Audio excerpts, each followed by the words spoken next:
Close కళ్ళు.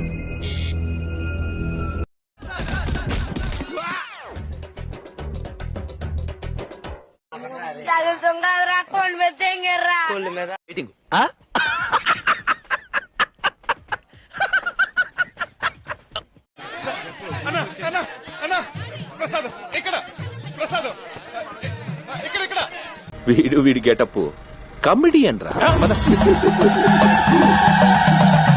టాపిష్ గా పెట్టుకోమా, shadows ఏం లేకుండా చూసుకో. కెమెరా యాంగిల్ మార్చడా. ఇదిగో బాబు, నా డైలాగ్ తోటి ట్రాలీ మూవ్ చేసుకో.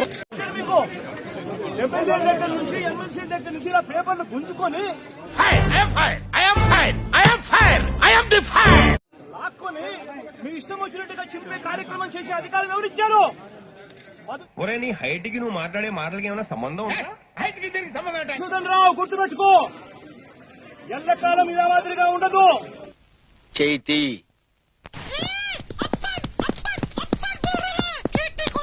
చాలా థ్యాంక్స్ అన్న. నీ వల్ల 6 నెలలు నేర్చుకోవాల్సింది ఒక రాత్రిలో నేర్చుకున్నా.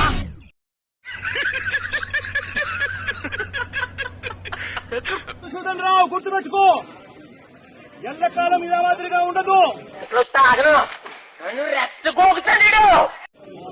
ప్రజాస్వామ్యంలో ఉన్నాం మనం. ఈ టోపీ మీద ఉన్న సింహాలకు అర్థం ఏమిటో తెలుసా? నాకు తెలీదమ్మా. అధికారంలో ఉన్న వాళ్ళకు సెల్యూట్ కొట్టడం కాదు, ప్రజాస్వామ్యాన్ని కాపాడడం కోసం మీరున్నారు. అలాంటివి మీరు మాట్లాడితే కామెడీగా ఉంటదా? Protocol, as per drill, what ever needs to be done. పాపం వాళ్ళ డ్యూటీ వాళ్ళు చేస్తా ఉన్నారు. ఏం చిల్లర కాదురా మీరు. అధ్యక్ష, ఎంటైర్ క్లిప్పింగ్ లో మొత్తం చూస్తే కూడా ఎక్కడా కూడా ఎవరి మీద దౌర్జన్యం చేశారు అనేది క్లియర్ గా అర్థమవుతుంది అధ్యక్ష.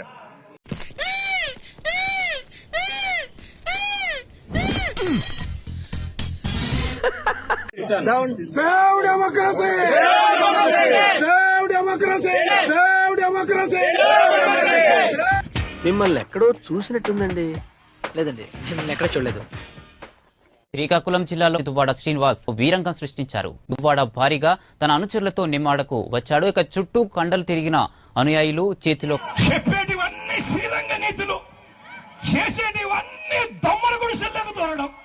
కర్రలతో దువ్వాడ శ్రీనివాస్ చేసిన వీరంగం ఉద్రిక్తతకు దారితీసింది. ఎవడు ఏం చేస్తాడో చూద్దాం రండి అంటూ దువ్వాడ స్వయంగా కర్ర పట్టుకుని కార్యకర్తలను ఉసుగొల్పారు.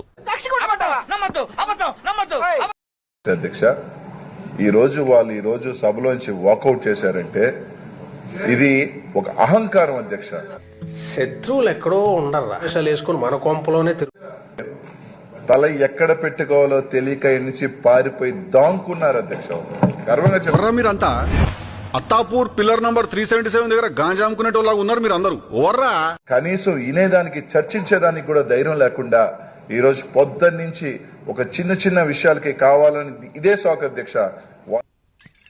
ఇప్పుడు తలుచుకుంటే తమాషాగా ఉంది. నేనున్నానే పెద్ద ఎర్రుణ్ణి. వాళ్ళు కరెక్ట్ గా టైం వచ్చే తలకే ఇక్కడి నుంచి జంప్ అయిపోవాలని చెప్పి దానికి ఏమి చేసుకోవాలని తెలియక చర్చలో పాల్గొనకూడదని చెప్పి వాకౌట్ చేసిన అన్న రూల్స్ పెడతారు, ఆయన ఫాలో అవ్వరు, కానీ మనం ఫాలో అవ్వాలి.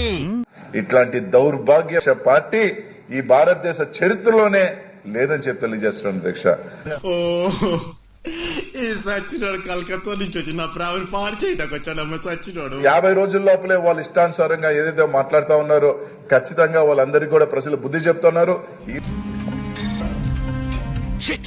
ముఖం చూపిలేక మాట్లాడే నైతిక హక్కు కూడా వాళ్ళు కోల్పోయి ఈ రోజు ఇక్కడి నుంచి పారిపోయారు అధ్యక్ష.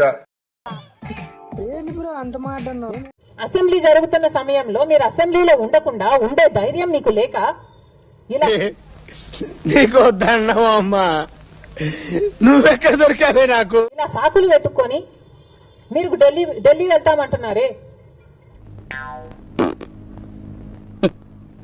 చూడటం కాదండి, మీరు చెయ్యాలంతే.